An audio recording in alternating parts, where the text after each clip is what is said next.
Hello সবাইকে।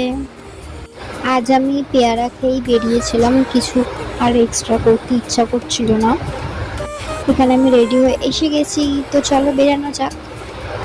আগে যখন কাজ ছিল না তখন ভাবতাম কখন কাজ পাবো, তখন টাকা ইনকাম করব, যা ইচ্ছা নয় তাই কিনবো, যা ইচ্ছা নয় তাই খাবো। কিন্তু এখন যখন ফাইনালি একটা কাজ পেয়েছি তখন মনে হয় আগের লাইফটাই কত ভালো ছিল, কতক্ষণ ঘুমাতে পারতাম, এখানে ওখানে ঘুরতে যেতে পারতাম।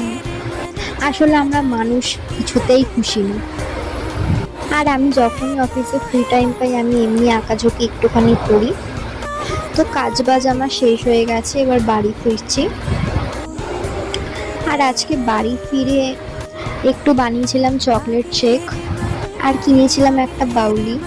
আর বাউলি খাওয়ার এই লাস্ট পার্টটাই আমার সব থেকে ফেভারিট। আর রাতের ডিনারে ছিল আজকে ভাত, ডাল, মাছ ভাজা, আর তার সাথে গন্ধরাজ লেবু, যেটা খুবই ভাল লাগে। আর মা এই কাতলা মাছের কিছু একটা বানিয়েছিল নতুন টাইপের, খেতে খুবই ভালো হয়েছিল। তো চলো আজকের ভিডিওটা এতটাই, টাটা।